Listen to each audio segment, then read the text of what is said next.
palabra al senador Manchado.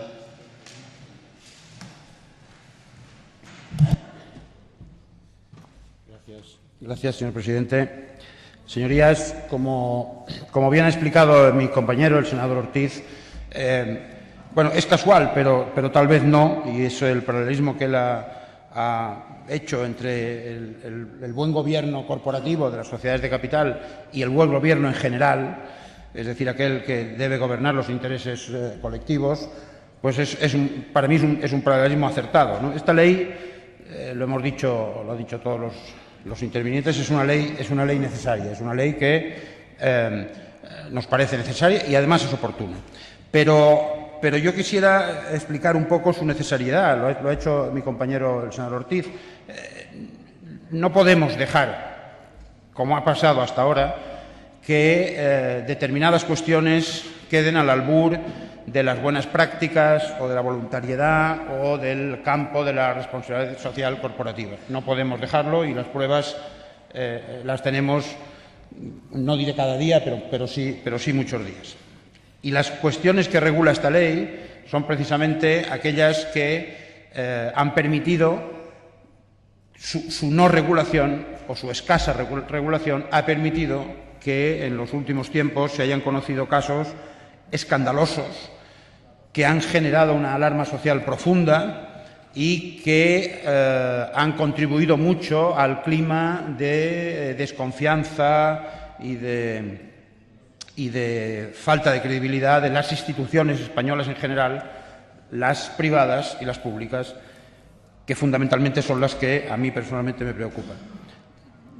Cuestiones como la transparencia de las sociedades es tan importante como decir que las instituciones públicas tienen que ser transparentes.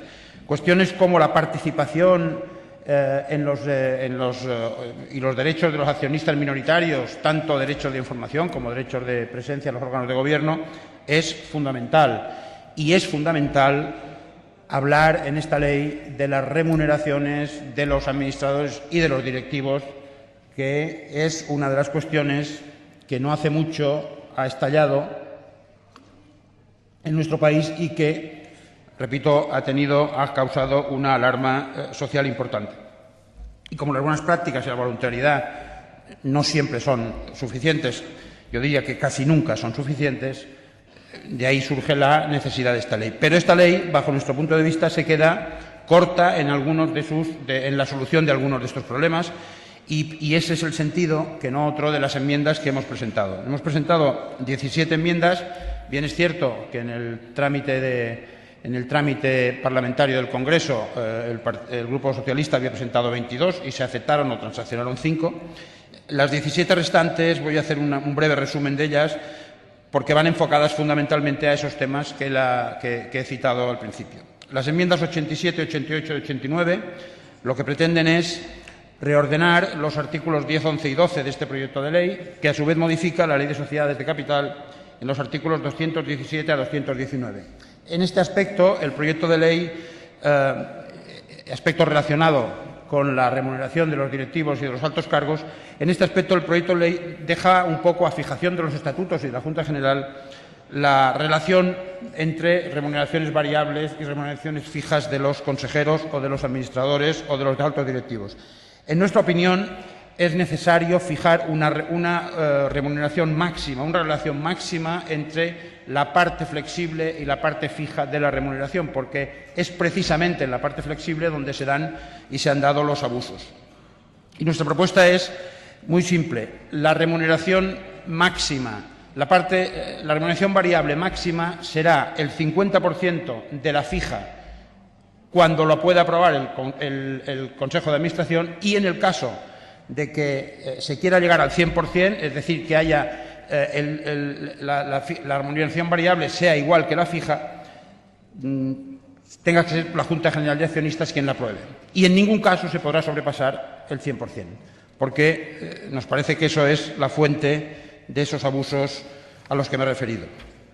Las enmiendas 92 y 93, que modifican los puntos 18 y 19 del artículo único del proyecto de ley, pretende regular la prohibición de competencia entre los administradores y la sociedad, es decir, fundamentalmente prohibir que nadie que se dedique a administrar una sociedad pueda dedicarse al mismo, similar o análogo negocio que el que constituye el objeto social de la compañía. El proyecto de ley en esto no es taxativo y esos artículos dedican mucho más texto a ver cómo se dispensa la obligación de no competir que a prohibir taxativamente esa competencia. Nos parece a nosotros que estas enmiendas clarifican el objetivo final. No puede haber competencia y en caso de que la haya, fijar los mecanismos de dispensa. La enmienda 94 al punto 29, también de la ley, del proyecto de ley, del artículo único, tiene que ver con los derechos de los accionistas minoritarios, al igual que las dos, la 95 y la 96, que explicaré después.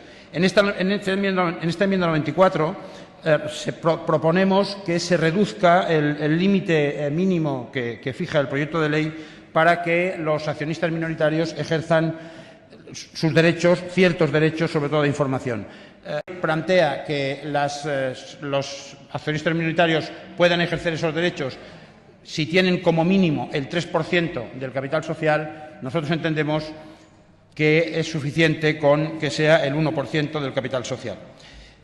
En la 95, que también tiene que ver con el papel de los minoritarios, añadimos al proyecto de ley la obligatoriedad de que la sociedad en su página web tenga la obligación de informar sobre la existencia de las asociaciones de accionistas minoritarios, a fin de que todo el mundo que sea un accionista minoritario pueda conocer la existencia de esas asociaciones y pueda darse de alta en ellas. Y en la 96, que también tiene que ver con las asociaciones de minoritarios, proponemos que se supriman una serie de trabas que pone el proyecto de ley a esas asociaciones. Bajo nuestro punto de vista, una asociación de accionistas minoritarios que no es un órgano comercial, que no hace actividad más que puramente de defensa de los intereses de los accionistas minoritarios, no tiene mucho sentido obligarle a que lleve la contabilidad según el plan de comercio, no tiene mucho sentido que tenga que tener una auditoría de cuentas anual, porque al final no es más que una asociación que defiende unos derechos. Y si efectivamente queremos que estas asociaciones de accionistas minoritarios existan, no podemos ponerles tantas trabas. Eso dificulta que existan y, por lo tanto, lo que hacemos es eliminar la posibilidad de que existan estas asociaciones, que tienen una función importante porque es la única manera que muchos accionistas tienen para ejercer un cierto control sobre las decisiones de la sociedad. Y además, en este punto 59, fijamos además un número mínimo de asociados o de capital suscrito necesario para estas asociaciones. Y nos parece a nosotros un error, porque incluso el número que se pone en algunos casos de empresas muy importantes, que no voy a citar el nombre porque no se trata de que hagamos propaganda a nadie, no se llega a ese número mínimo. El proyecto de ley habla de que como mínimo tenga que haber 100 accionistas minoritarios y hay sociedades que no tienen 100. Y, por lo tanto, es imposible que en esas sociedades existan esas asociaciones. Finalmente, en la 97, proponemos la adición de una nueva disposición final cuyo objetivo es evitar que determinadas remuneraciones en forma de pluses, indemnizaciones, planes de pensiones, fondos, seguros, etcétera, etcétera, etcétera, percibidos por directivos o administradores, puedan ser considerados como gastos deducibles. Esto es algo que el ciudadano de la calle no entiende, que alguien que todos los ingresos que percibe están sometidos a una fiscalidad determinada, no puede entender que existan estos artilugios para eludir las obligaciones fiscales de estas personas solamente por ser administradores de sociedades o altos directivos.